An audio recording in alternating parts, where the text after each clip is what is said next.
Asterisk Tori Amos. I wish I could find that picture I have. So I don't remember what triggered this, which means it was something random and not connected to this. And that's what sometimes a memory is like. Why would a crumpling sound of paper trigger this memory kind of thing? It was weird. But the memory is I went to see Tori Amos, and I think it was in Pontiac, Michigan. I can't remember what the theater was, but I don't remember if I even went myself. And this was when I was 18 or 19. So maybe mom let me borrow the car and I went myself, or I don't remember the person I was with. So the show's over and it's standing room only. I want to get closest to where she's playing the piano and doing stuff. And then I'm walking around, and after the show, they start playing music to dance to and, to encourage people to continue to drink. And I bumped into my good friend, Keith Leonard. And Keith and I had been friends since we met at Henry Ford when we started doing theater there when I was 18. So this was like 19 or 20 or anything. Anyways, so I said, "Hey, what's up? What's going on?" He says, because he knew how much I loved her. He said, "Do you want to meet her?" And I said, "Fuck you, don't kidding. Don't kid like that." He goes, "No, I'm serious.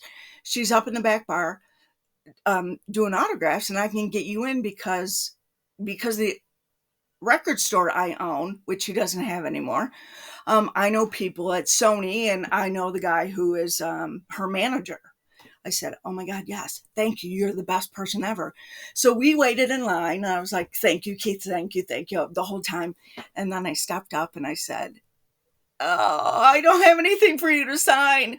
I said, "I just wanted to meet you, and I'm such a fan, and your music means a lot to me, and I don't understand it yet, but," and she was so sweet, and she said, "Oh, come here," and she hugged me, and she gave me a kiss. I swear, I'm never going to wash these. That's what I was thinking. I'm never washing this, because she gave me a kiss, this cheek.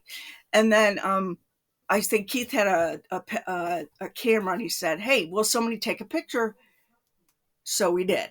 The three of us did. And she's standing there with her arm around me. It was fucking fantastic. And what triggered that, now I remember what triggered it, because it's in the script. I was at his house hanging out at his apartment, and all of a sudden I'm smelling cherries. And with memory, sometimes smell is the one that always triggered the most. And then it was visual, and then sound, like songs.